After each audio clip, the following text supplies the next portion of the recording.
राम राम हरे हरे हरे कृष्ण कृष्ण कृष्ण हरे हरे हरे राम राम राम हरे हरे हरे कृष्ण कृष्ण कृष्ण हरे हरे हरे राम राम राम हरे हरे हरे कृष्ण कृष्ण कृष्ण गोपाल कृष्ण भगवान गणनाथ सरस्वती रवि शुक्र बृहस्पति पंचेतांश स्मरे नित्यं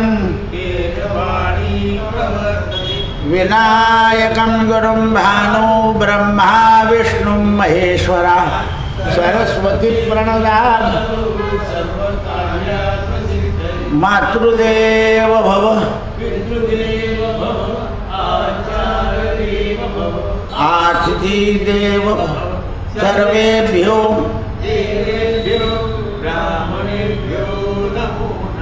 गोपाल कृष्ण भगवान लोकाभिरामं रणरंगधीरं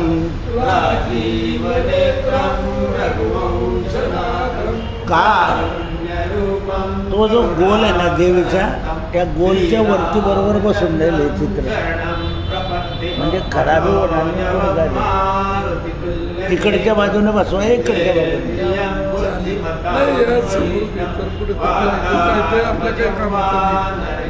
नाही केवढं मोठं आहे नाही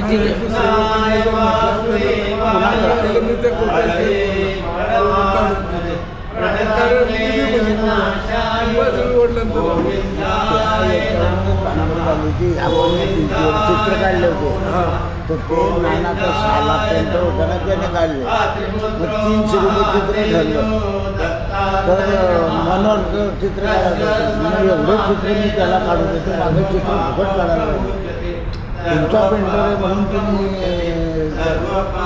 अरे मनोहर आपल्या बापाच्या नावाने पैसे तर दे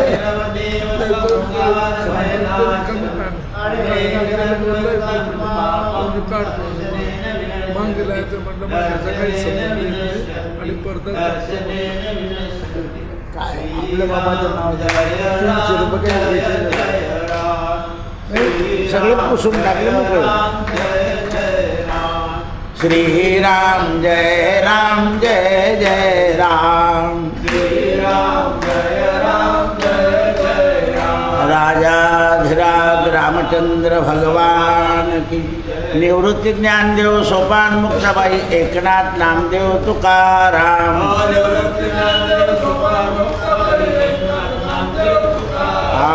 एकनाथ नामदेव तुकाराम एकनाथ नामदेव तुकाराम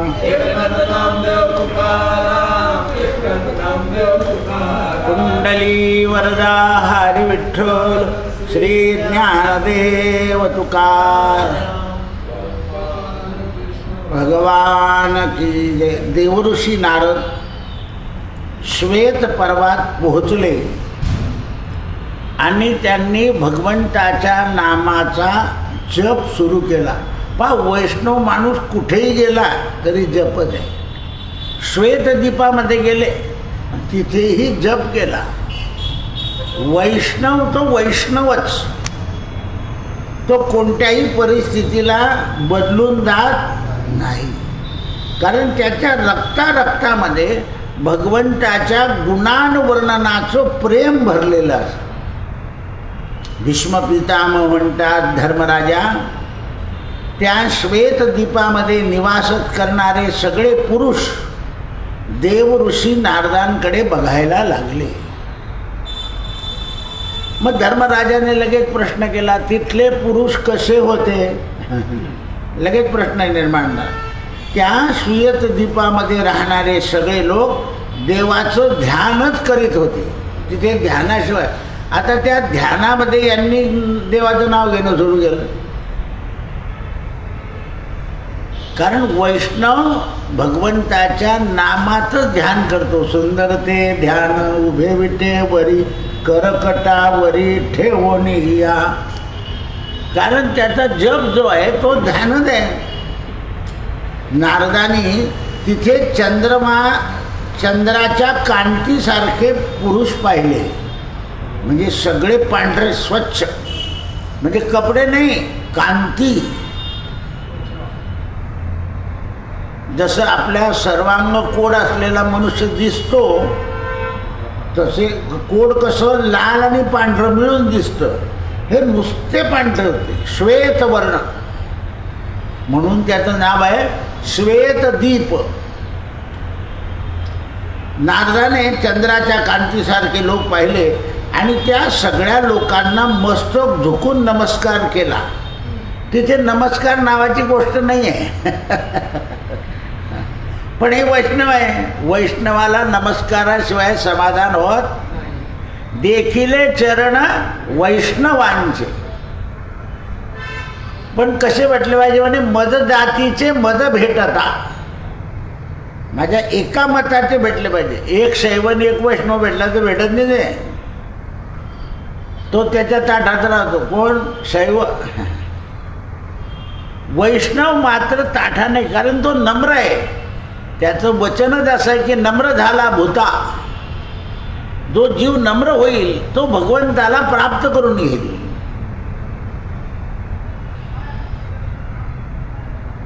आज संध्याकाळी मी लाईट लावायला आलो ना, तेव्हा एक आई आणि मुलगा माझ्याकडे आले होते. तो सिव्हिल इंजिनियर आहे. हे जे 2 वर्षात पॉलिटेक्निकल मार्फत इंजिनियर होऊन जातात, यांना मोठे कॉन्ट्रॅक्ट देत नाही कोणी, छोटे छोटे देतो. आणि छोट्या कॉन्ट्रॅक्टमध्ये पैसा मिळत नाही.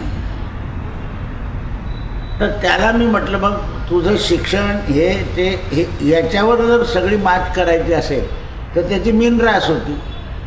मीन राशीला हल्ली 7.5 चालू आहे आणि त्याचा शनी लग्न झालेला होता. तो लग्नावरून 3ऱ्या स्थानावर पाहत होता, म्हणजे पराक्रमावर. पराक्रमातून 7म स्थानावर म्हणजे पत्नीच्या स्थानावर आणि 10म स्थानावर पाहत होता. जिथे शनी पाहतो ना ते काम कमी चालतं. मग त्या शनीच्या याला काय होते तर माणसाला उद्धट बोलायची सवय लागते, म्हणजे कडक बोलतो तो. आणि आणखी कधी त्याला समजवलं आळवळं, मी खरं बोलतो, खरं बोलायला कसं घाबरायला पाहिजे. अरे पण काम मिळवताना थोडं नरम शब्द वापरले पाहिजे. नाही नाही तुमचं नाही जमत तर तुम्ही कोण हलबे द्या, मला नाही करत, असं नाही झालं की वा माझं काम पहा आणि नंतर तुम्ही कमी करायचे का जास्ती करायचे नंतर ठरवा. पण हा शनी तोंडी असल्यामुळे मग त्याला म्हटलं, तुला जर खरंच काम चांगलं करायचं असेल तर 3 गोष्टी कराव्या लागतील. काळे कपडे बंद करावे लागतील, कारण शनीला काळं आवडतं पण दुसऱ्याने घातलेलं चालत नाही.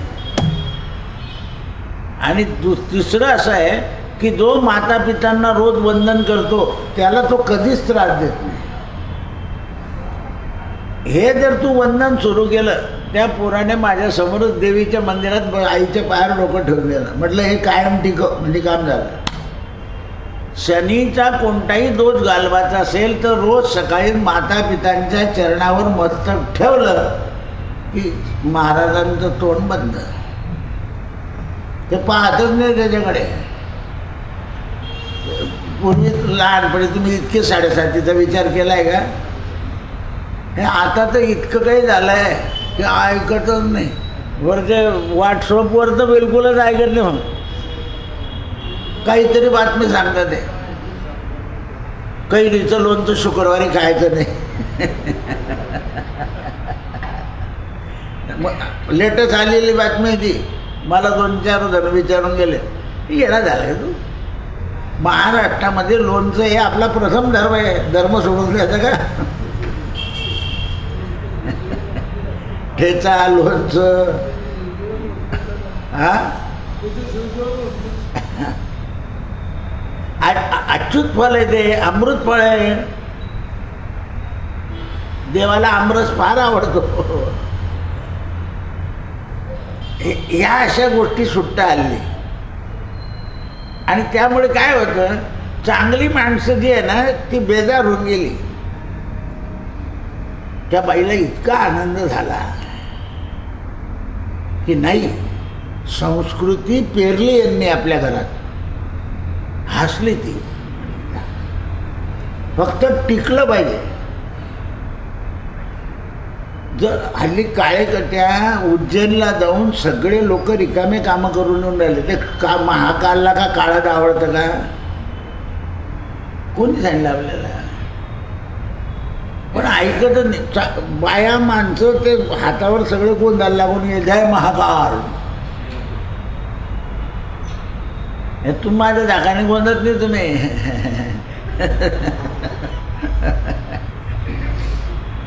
हे असं झालंय.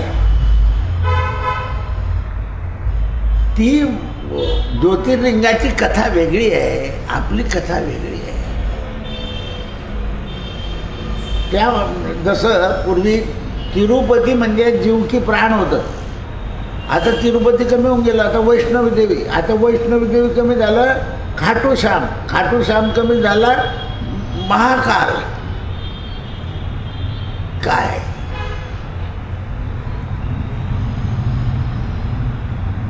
कोणतेही तीर्थक्षेत्र मनोकामना पूर्ण करेल, पण त्याच्याकरता तुमचं आचरण महत्वाचं आहे ना.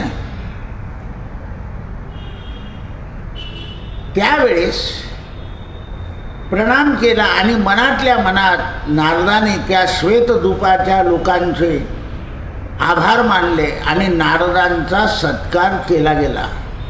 भगवंताच्या दर्शनाची इच्छा असल्यामुळे आणि इंद्रियांना सवय होती नामजपाची, त्यामुळे तिथे कठोर नियमाचं पालन नारदाला करायचं होतं. म्हणून ते एकाग्र चित्तानं निर्गुण आणि सगुण विश्वात्म्याचं वर्णन करू लागले. कारण तिथे निर्गुण परमात्मा आहे, पण सवय कोणाची होती? सगुणाची. माझं सगुण आणि निर्गुण या दोघांचा समन्वय घालायचा आहे. आता नारद काय म्हणतात ते बघा. हे सगुण रूप विश्वात्मा भगवान नारायणा, देव देवेश्वरा तुला माझा नमस्कार.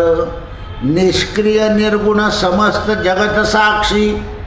हे जग निर्गुणी आहे, सगुणी आहे आणि याचा साक्षी तू आहे. जगामध्ये सगुण आणि निर्गुण याची साक्ष कोण देईल? तर आत्मा. आणि आत्मा ज्याला परमात्मा कळालेला आहे, आत्मा ज्याला परमात्मा कळालेला आहे तो सिद्ध होईल, नाही तर दुसरा सिद्ध नाही होणार. म्हणून त्यावेळेस परवानी की मला कोणीतरी एका बाईने विचारलं, म्हणाले दादा मला माझ्याजवळ काही वस्तू आहे, तिने मला काही असं सांगितलं नाही, त्या मला मेल्यानंतर दान करायचे आहे. म्हटलं वेळी आहे तू जर तुझ्याजवळ ज्या वस्तू असतील त्या समजा 50 ग्रॅम आहे, तू सांगितलं मुलाला किंवा सुनेला किंवा नवऱ्याला की हे 50 ग्रॅमचं मी गेल्यावर दान करा, त्यांनी 5 ग्रॅम दिलं आणि बाकीचं लपवलं तर हा म्हणे काही सांगता नाही आलं. हे तुझ्या समोर सगळं संपवलं पाहिजे. मग काय करायचं? म्हटलं नातू नात यांना वाटून दे. तुला दानच करायचं आहे ना, मग अशा ठिकाणी दान कर की जिथे तुझं प्रेमही आहे आणि ते नाव आहे देते. सुनांना देऊ नको, पोरांना देऊ नको, नात आणि नातूला देऊन टाक. लागलं तर मुलींच्याही नातवाला दे आणि मुलांच्याही नातवाला दे. पहा म्हणे काय तुम्ही निवाळा मस्त केला. आता तिने हयातीत जीवनाला गेल्यावर कोण देईल आणि कोण पाहिजे. डोळे गेले ना की आता आपलं काही राहिलेलं म्हणजे त्याच्यावरचा तुमचा मोह सुटला. केव्हाही संपत्तीचा वियोग करण्यापेक्षा उपयोग करून मोकळं. कारण त्याची व्यवस्थाच अशी करली पाहिजे की आपल्या समोर ते आता सोनेलानी दिलं आणि तिच्या पोरांना दिलं म्हणजे तिचं समाधान नक्की हे असं आहे. कारण माणूस हा मतलबात हुशार होतो. केवढा असं आलं हे म्हणून व्यवहार जो आहे ना तो असा करावा. सोन्याचा तिटकारा आहे तुम्हाला, पोरांचा तिट नाचवा. समाधान किती झालं की नाही आपलं गोष्ट उपयोगात आली. आता तू मेल्यानंतर कधी अडचण पडली तर मोडून टाकतील, तर ते आपल्या मागचं जग आहे. पण आपल्याला समाधान झालं ना की आपण योग्य दान केलं, आपली वस्तू कोणी सदुपयोगात आणली म्हणजे झालं. नारद एकाग्र चित्तानं देवाचं वर्णन करत असताना हे क्षेत्रज्ञ पुरुषोत्तमा, या क्षेत्रात असलेला पुरुषोत्तम म्हणजे आत्मा, क्षर अक्षर पुरुष उत्तम. तुम्ही कसे आहे, क्षर आणि अक्षर उत्तम आहेत. अनंत पुरुष महापुरुष पुरुषोत्तमा परमात्मा. परत शब्द आला परमात्मा, परम असा आत्मा तो की ज्या आत्म्याने परोपकार केलेले आहे किंवा ज्या आत्म्याने जीवाकडून परत परोपकार करून घेतलेले आहे. हे जो जीव आहे याच्याकडून आत्मा जेव्हा आपल्याला प्रसन्न होतो तेव्हा या जीवाकडून परोपकाराचं काम होतं. आणि परोपकार हे पुण्य आहे आणि परपीडा हे पाप आहे. ज्या वेळेला आत्म्याशी आपण संलग्न नाही झालं तर आपल्याकडून परपीडा होते. परपीडा इतकी वाईट आहे तर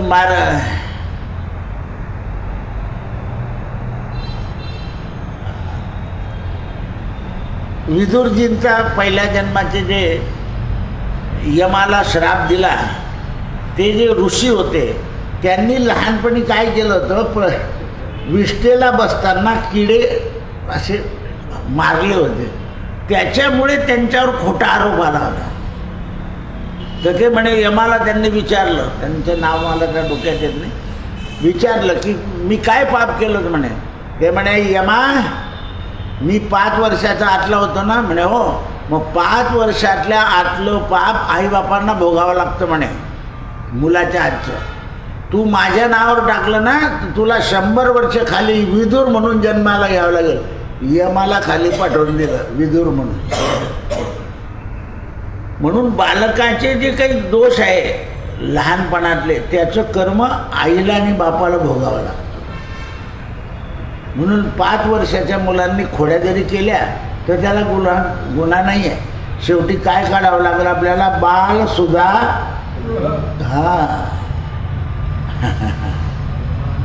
आता मग त्या 2 पोरांनी ते ॲक्सिडेंट करून टाकला खेड्यावर, त्यांना तिथं ठेवावं लागलं 2 महिने. शिक्षाने देत आहेत त्यांना सुधरवायचं. म्हणून मुलं हे संस्कारात वाढले पाहिजे.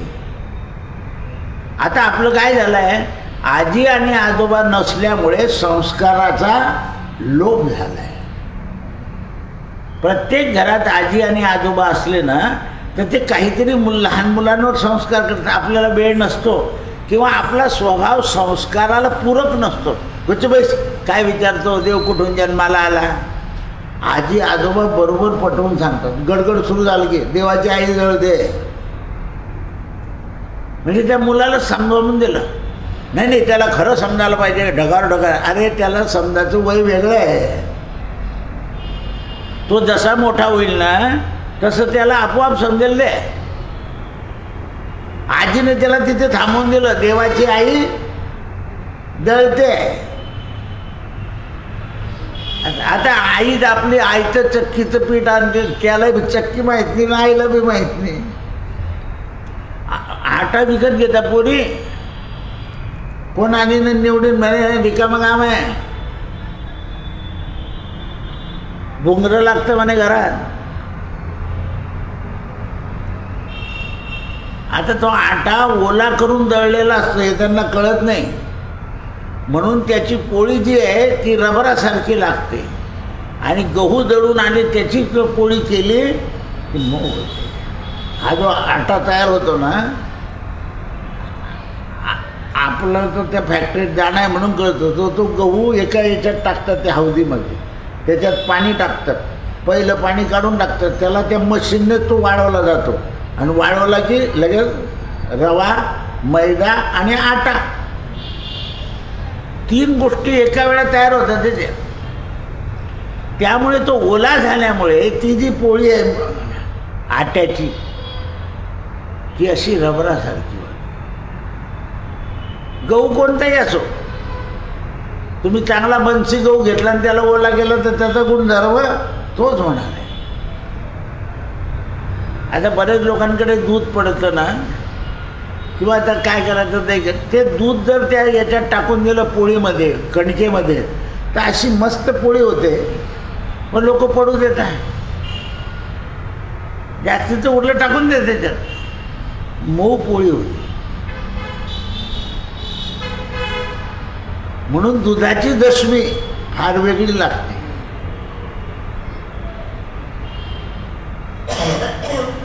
आता मग ते लाटाला कडक जाते. म्हणून आत्ताच आमचं बोलणं झालं ना भाऊचं माझं, की माणसाला 4 चौघात बसायची सवय पाहिजे. त्याच्याशिवाय चांगलं बोलता येत नाही, चांगलं पाहता येत नाही, चांगलं ऐकायचं येत नाही. आणि बसताना काही वेळा आपल्यापेक्षा मोठ्या माणसात बसावं, म्हणजे त्यांचे विचार करतात. आणि काही वेळा आपल्यापेक्षा लहान माणसात बसावं, त्या वयाच्या माणसामध्ये थोड्या वेळ बसावं. नाही तर का हो, वेळ होऊन गेली ते काय घर सोडावंसं वाटत नाही का, असं कुठून बोलतं म्हणजे काय बोलला तो, असं आहे. म्हणून समवयी माणसं हे एकत्र आले की उडदाचीच खिचडी होते, मग मुगाच्या डाळीचे नाही. कारण ते बोलणंच तसं होऊन जातं. म्हणून मोठ्या माणसांचे आचरण काय आहे, बालकांचं आचरण काय आहे आणि समवयी लोकांचं आचरण काय, याच्याने माणसाला 4 चौघात थोडं बसायची सवय. आता म्हणे ऑनलाईनमुळे काय झालं आहे, सगळे लोक दुकानं विसरत आहे. नुसती कात्री ही सुद्धा ऑनलाईन बोलत होती. अरे बाजारात जा, 4 व्हरायटीज पहा, काही नाही. म्हणून आता व्यापारी लोकांना रात्री पण 10-11 वाजेपर्यंत दुकानं उघडं ठेवायची परवानगी आहे. मुंबईला तर रात्रंदिवस हॉटेल पण आणि दुकानं पण सुरू. कारण अति झालं ते ऑनलाईन. आणि त्याचा पैसा कोणाला मिळतो ऑनलाईनचा, अमेरिकेला.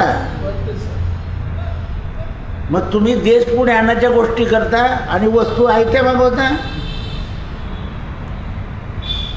कोण जाईल म्हणतो बाजारात, तुम्ही विसरून जाल ना सगळं. मग असे बस आणलं काही दिवसाने.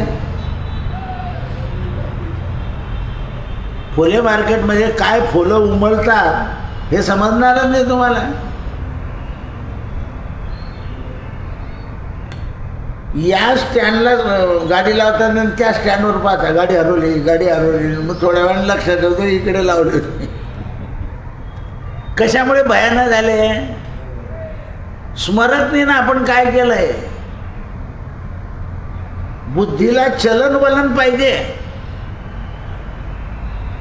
बुद्धीला चलन वलन पाहिजे. हे आता गाड्या येतात ना, तर मी त्या गाडीला असं वाकून पाहतो. मला 2-4 तुम्ही गाडीला खालून काय पाहता. अरे म्हटलं त्याची उंची किती आहे, कुठे डंबरला लागेल का काय लागेल पाहिली पाहिजे, कोणत्या कंपनीची गाडी आहे, काय आहे त्याच्यात डिपेंड. म्हणजे नुसतीच पूजा नाही करायची, त्याचं अवलोकन केलं पाहिजे ना. मधलं सीट पाहता तुम्ही सगळे, पण आजूबाजूने पाहायचं काय कंपनी नवीन करते, काय नाविन्य आहे याच्यामध्ये, दुसऱ्या गाड्यांमध्ये का नाही आहे. उंच सीटची गाडी काय देते, आराम देते, मग त्याच्यात प्रवास कळत नाही. हे असं 4 चौघात बसल्याशिवाय कळत नाही. म्हणून ते म्हणतात की हे पुरुषोत्तम परमात्मा त्रिगुण प्रधान अमृत अमृताख्यम अनंताख्यम सनातनम. तू कसा आहे? प्रधान आहे, त्रिगुणात्मक आहे, अमृत स्वरूप आहे, अमृत ख्यात आहे आणि अनंत ख्यात आहे. म्हणून सद्व्यक्तम वृषद्धात्म आहे. तू सद्व्यक्त आहे, आदिदेव वसुप्रद आहे, तू प्रजापती आहे, तू जगतपती आहे, कायिक आणि वाचिक तूच आहे. म्हणून महावसुर आहे तू सप्तभाग आहे. आणि अहोरात्र ऋतू आयन मास सगळं तू आहे. हंस तू आहे, सांख्ययोग तू आहे, सांख्यमूर्ती तू आहे. अशी भगवंताची स्तुती केली श्वेतद्वीपामध्ये. नारदाच्या खांद्यावर विणा जसा तसा, हातामध्ये चिपळ्या जसा तसा, तिथे नाद ब्रह्माचा ध्वनी केला. आणि नाद ब्रह्म ध्वनी केल्याबरोबर एक विराट स्वरूप देवाचं प्रगट झालं. सहस्र मुखाचं आणि सहस्र हासाचं. सहस्र नामने पुरुषाय शाश्वते सहस्र कोटी युगधारणे नमः. का किती आयुष्य म्हणे? सहस्र कोटी युगधारण. अशा हेच वर्णन साईबाबा एका शब्दात करायचे. अनंता तुला रे कसे रे स्मरावे, अनंता तुला रे कसे रे पूजावे, अनंता तुला रे कसे रे भजावे. तू आनंद आहे बाबा, तुला कसं काय पूजाचं? तू केवढं मोठं असेल, माझ्या तुझ्या पायाजवळ येईल तर मी एवढासा दिसेल. अनंता तुला रे कसे रे पूजावे, अनंता तुला रे कसे रे स्मरावे. 3 फुटाच्या वरती मूर्ती करू नये असं शास्त्र आहे. आता केवढाले मारुती, केवढाले गणपती करताय लोक. धड पूजा होत नाही. आता ते कोणत्या तरी गावाला एक बगीचा आहे, त्याच्यामध्ये 180 फुटाचं लिंग ज्योतिर्लिंग करायचं चाललंय. काय आता त्याच्यावर कसं काय सावली करता येईल? म्हणजे तिथे कशी काय नित्य पूजा होईल? आता 180 फुटाच्या वरती अभिषेक पात्र कसं काय लावायचं? मग त्याच्यात पाणी कसं काय टाकायचं? टाका नळीने फुर. तर म्हणजे म्हणून कुठल्याही गोष्टीला काय आहे, त्याला मर्यादा आहे. हल्ली सनातन धर्म सगळ्यांनी हातात घेऊन आपल्या मताप्रमाणे करताय, त्याप्रमाणे नाही करत. हे सगळं लक्षात आलं पाहिजे. आता समजा हा सगळा परिसर आहे. आता काही लोक काय म्हणतील, वरच्या लोकांना ऊन लागत नाही, पाऊस लागत नाही, खाली पत्र. आता पत्रे जर टाकले तर काय पडेल? अंधार. हा जो परिसर आहे याच्यात तुम्ही दुसरं काही छप्पर टाकलं की काय पडेल? ते तो टेंट हाऊस पडतो ना. आम्ही 1 वाजता काढायला सुरुवात करून देतो, संध्याकाळी अंधारात दिसेल. किती लाईट लावा तुम्ही? हे दोन्ही बाजूने मोकळे आहे. पुढची बाजू मोकळी आहे, मागची बाजू मोकळी आहे. त्यामुळे प्रशस्त वाटतं. पाऊस आला तर थोडंसं पाऊस लागतो, पण 24 तास म्हणजे वर्षामधून 6 तास पावसाचा त्रास आहे. पण बाकीच्या वेळेला काय आहे? प्रशस्त आहे. तसा सनातन धर्म आहे. त्याची प्रसन्नता वाढवेल असं करावं. सोयी करता त्याला प्रसन्नता येणार नाही असं नाही करायचं. हे जसं आहे पहा तुम्ही, उत्सवाच्या वेळेस दोन्ही बाजूने लोक असतात, असं भारदस्त दिसतं. तेच गोडाऊन सारखं होईल पत्रक जे टाकलं तर.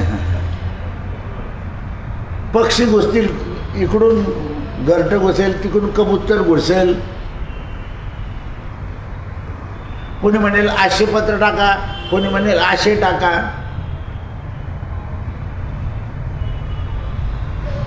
अंतर किती आहे?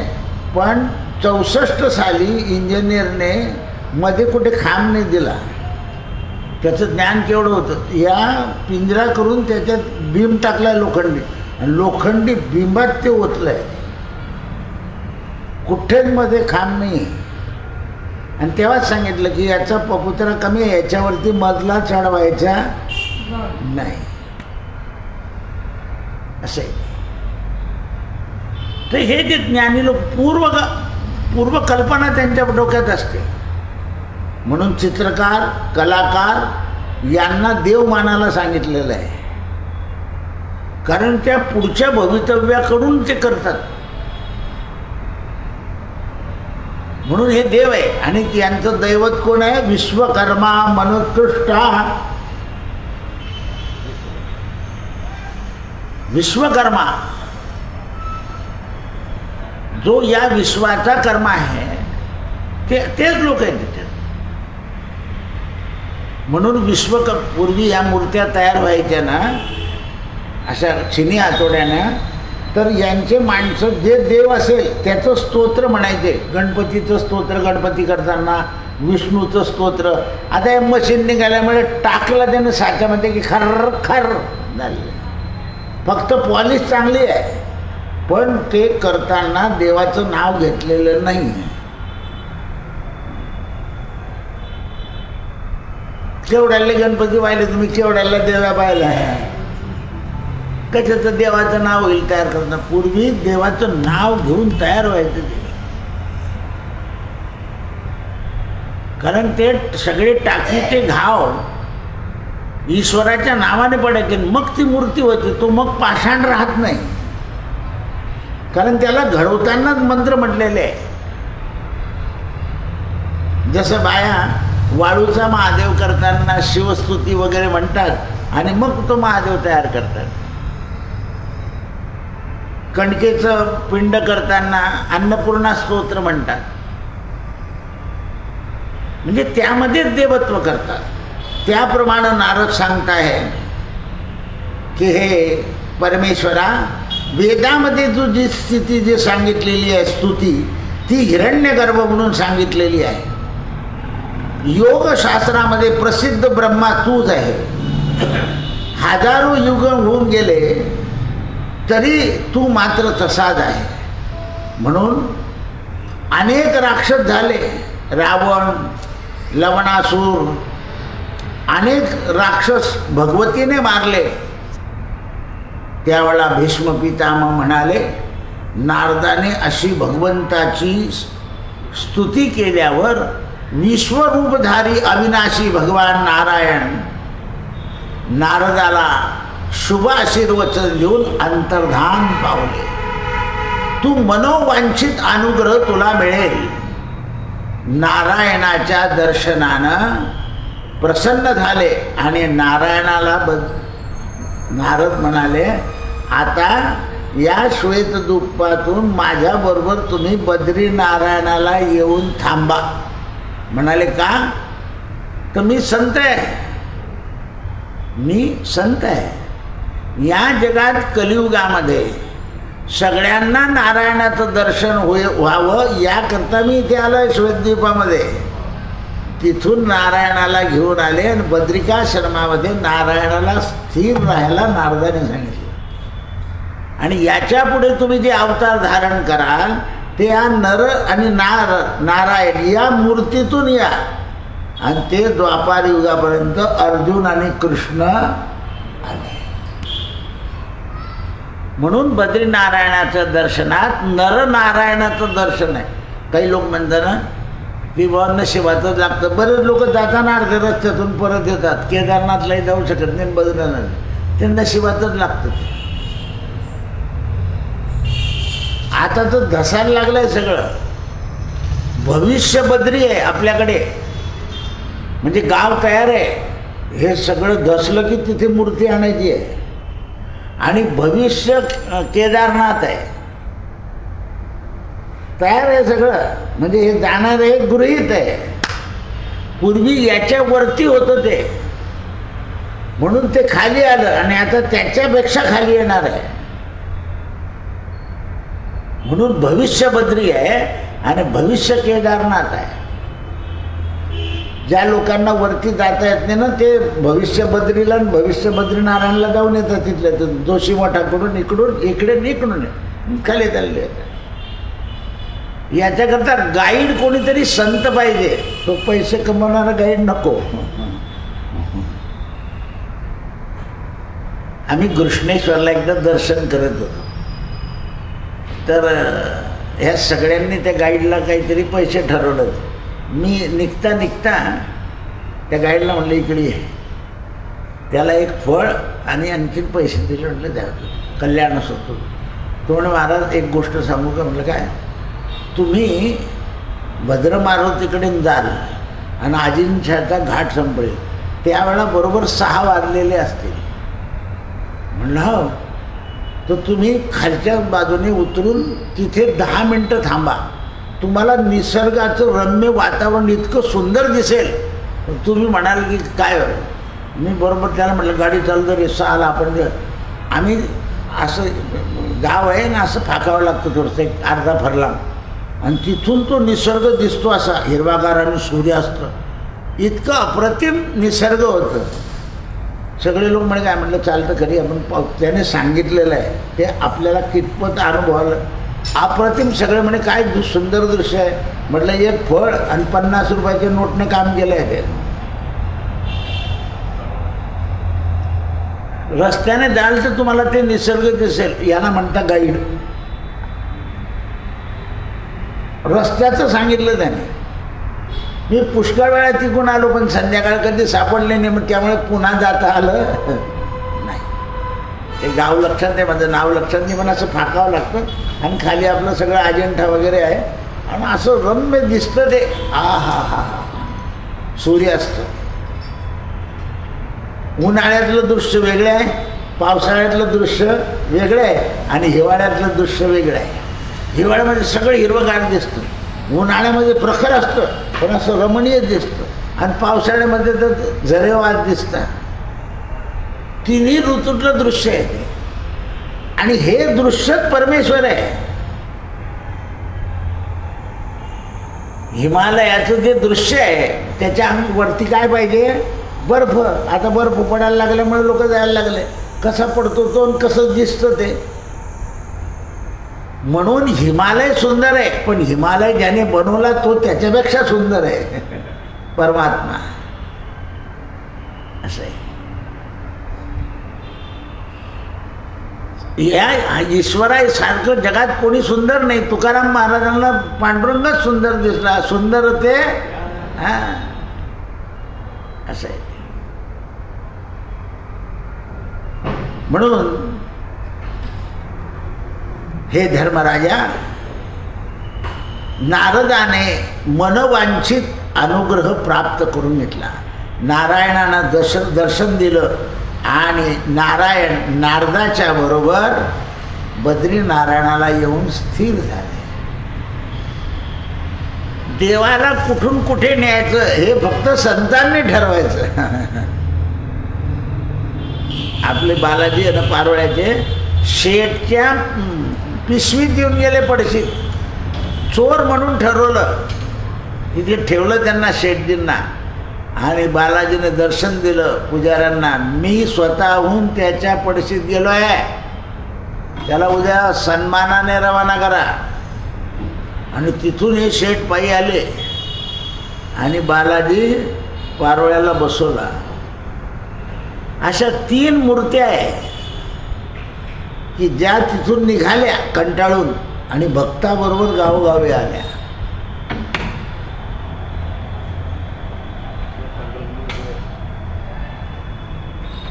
म्हणून संतांनी अभंग लिहिलाय. विठ्ठल पाहुणा आला माझे घरी, आला माझे घरी. काय करे म्हणे? लिंब लोण करी. सौतिक म्हणतात वैशंपायनाच्या मुखातून हे सगळं उपहाख्यान ऐकल्यानंतर जन्मेजय राजानं भगवंताचं यजन करायचं ठरवलं.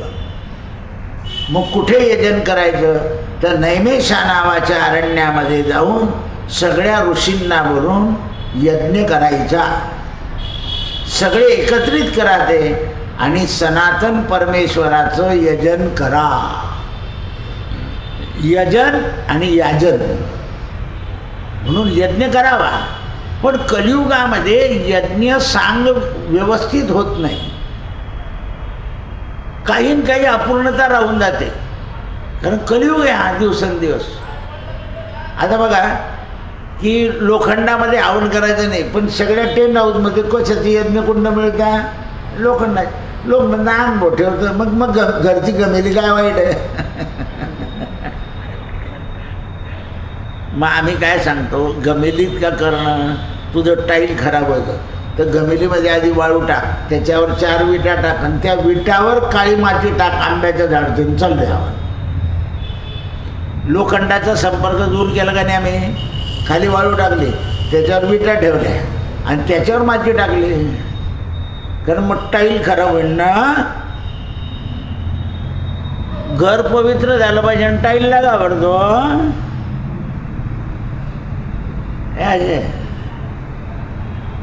म्हणून कलियुगामध्ये कर्म नीट नाही होत, म्हणून संत उपासना देतात. उपासनेनं मनुष्य सुधारतो, पण आपल्याला उपासनाला वेळ नसतो. काल कोणी उपास केला तर आजारी पडून गेला, असं आजारी नाही पडत. आपली प्रकृती नाही आहे ना, थांबून जायचं. नाही माझा जीव गेला तर चालेल, राजा तो जात नाही ना लवकर. तो इतका सोपा नाही ना. बऱ्याच लोकांची वाट पाहावी लागतील, आज जातील, उद्या जातील, परवा जातील, महिना काढून टाकतात. धुळ्याला आमचे एक गुरुजी होते, कापडणेकर म्हणून. कापडणं गाव आहे तिथले राहणार. ते कुठेही पूजा करून आले की घरी 2 देवीचे पाठ वाचल्याशिवाय देवाचे नाही. मग 5 वाजून काय. त्यांची पत्नी एकदा आजारी होती. पोरं आले म्हणे, काका म्हणे काय रे, आईला घरी आणावं लागेल म्हणे. आई जाईल म्हणे. ओ वेडा, तुझी आई जाणार नाही म्हणे, माझी सगळी सतीगती गेल्यावर तिला नंतर मारायचं म्हणे. अहो म्हणे तिला तर मरणार नाही म्हणे तुझी आई. 2 दिवसांती बाई घरी आली. म्हणले का तुला सुरुवातीला सांगितलं ना की माझी पूर्ण सतीगती केल्याशिवाय तुला इथून जायचं नाही आहे. म्हणे मग मला विधवा का पाठवता? मी सांगतोय ना माझी सतीगती कर. सौभाग्य जाणं काय माझी सतीगती करणं सारखं आहे म्हणे. आणि खरंच ते गेले आणि 6 महिन्याने आमच्या त्या काकू गेल्या. 6 महिने तिने सतीगती सगळं वर्ष श्राद्धाची तयारी करून ठेवली आणि जाताना मात्र दवाखान्याची गरज नाही पडली, बसले बसले. म्हणजे इतकी माणसांची जिज्ञासा असते.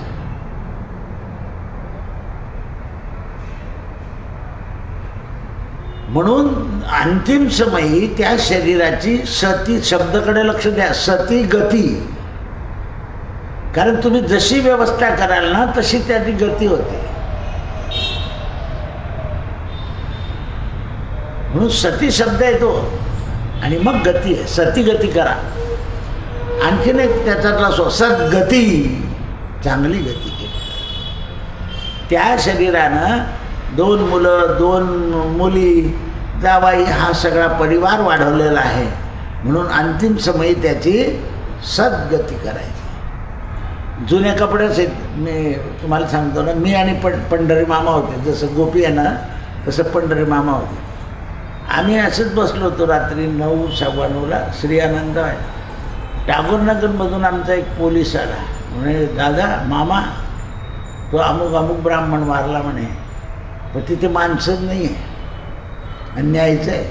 मग मी मामा आम्ही 4 लोक गेलो. म्हटलं का रे मग सामान? म्हणे काही आणलं नाही. मामा म्हटलं गुच्चूप बसा. मी माझं धोतर सोडलं आणि अंगावरचं उपरणं लुंगीप्रमाणे लावलं. मामाने अंगातला शर्ट काढला, बनियांवर राहिले. त्या प्रेताला ते धोतर नेसवलं, ते शर्ट घातलं, मामाचीच टोपी डोक्यात घातली आणि 11 सव्वा 11 वाजता आम्ही स्मशानामध्ये त्या ग्रस्ताला जाळ. 6 लोकांच्या वरती माणसं नव्हती. तेव्हा काही लोटगाडीवर टाकणं, रात्री गाडी मिळणं. 6 लोकांनी कसं नेलं असेल तर तुम्ही पहा. घरी गेलो मी रात्री 2 वाजता. उघडा. मी काय म्हटलं, बिलकुल बोलू नको, मी कधी आता सांगितलं तुला तर तूही जेवणार नाही मलाही जेव देणार नाही. मी आंघोळ केली, मस्त कुकर झालं, 2:45 वाजले होते, जेवण बिवण झालं. ते म्हणजे तुमचं दुसरं धोतर कुठे आहे? म्हटलं सकाळी सांगितलं तर चालेल का? म्हणे हां, झोप आता. 12 वाजता गेल्यावर तिला म्हटलं माझ्या अंगावरचं धोतर एका प्रेताला लावलं. बरोबर. पंढरी मामाचं शर्ट त्याला घातलं. तेही बरेच वर्ष आयुष्य राहिलं, मी अजून आहे, हे काही झालं नाही. सतीगती आपल्या अंगावरचं वस्त्र त्या शरीराला अंतिम समय मिळते. हे रामाने योजना केली होती, दुसरा माणूस तयार नसतं झालं आपल्या अंगावरचे कपडे काढून प्रेताला ठेवायला. नाही, मग त्याला जुन्या कपड्यासहित आम्हाला नेणं शोभत नव्हतं, काढून टाकलं. कारण बुद्धीत काम नाही करणार ना, आपल्याला काही झालं तर. तुम्हाला सतीगती करायची आहे कोणाची तरी. आणि तेच आणखीन एक उदाहरण सांगू. आमची एक मावशी गावात होती, मुद्दाम ऐकून घ्या. सकाळच्या 9:30ला TB वार्डमध्ये आमच्या आईचं प्राणोत्क्रमण होणार होतं. ती मला म्हणे तू मला दूध पाणी देऊन देऊन तू जाय आणि तिच्याकडून एक ब्लाऊज शिवून आण नवीन मला घालायला जाताना. म्हणजे इथपर्यंत सांगते ती बाई. मी मावशीकडे गेलो, मावशीला म्हटलं असं असं आईने सांगितलं. तिने तिचं जुनं ब्लाऊज घेऊन टाकलं आणि जुनं ब्लाऊज दिलं. ते मी पाहिलं, तो शिंपी मला म्हणे अरे दादा ही बाई आहे का? त्या शिंप्याने लगेच मला दुसरं दिलं. म्हटलं जाऊ दे, ती मावशी आहे, ती बोलेल मला. तिचंही ठेवलं, नवं ठेवलं. घालताना मी नवं देऊन दिलं आणि जुनं फेकून दिलं. एका बहिणीला जुनं ब्लाऊज दिलं होतं अंतिम समय पहा, आणि संतती नव्हती तिला. हे असं. आणि एका ठिकाणी पवित्र वस्त्र त्या माणसाला मिळालं. म्हणून सती आणि गती. सख्खी बहीण असं करू शकते, कशाला नवीन शिवून द्यायचं. हे जग असं आहे, कुठे अंधार कुठे उजेड, मोठं कठीण असतं हे. म्हणून अंतिम समय सुद्धा व्यवस्था आणि व्यवस्थापन. म्हणून जुन्याला काय तुम्ही काय जाऊ रे आम्ही जेवण करून आणतो, ते बरोबर करून आणतो ते सगळं. कारण त्यांना माहिती आहे इथे आपले 2 खर्च झाले तरी हां ते काही मागे पुढे वाद नाही. आणि असे प्रेतावरच्या टाळवरचं लोणी खातात, त्याला कफन चोर असं म्हणतात. हे त्याच्यातलं सुद्धा खायला लोक कमी करत नाही. म्हणून ते म्हणतात की अशा परमेश्वराचं यजन एका जीवाला आपण देतो, तो सुद्धा यज्ञ आहे. अंतिम समय देतो आपण. म्हणून पूर्वीचे श्रीमंत लोक पहिल्या दिवसाचे पैसे घेऊन दान करून घ्या, तो सुद्धा यज्ञ आहे. ज्याचा ज्याचा त्याग होतो तो सगळा यज्ञ आहे. कृष्णार्पणमस्तु. सत्यगुरुराये कृपा मग केली, परी नाही घडली सेवा काही.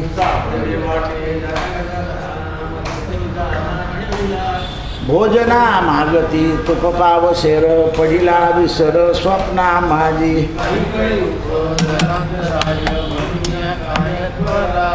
राघव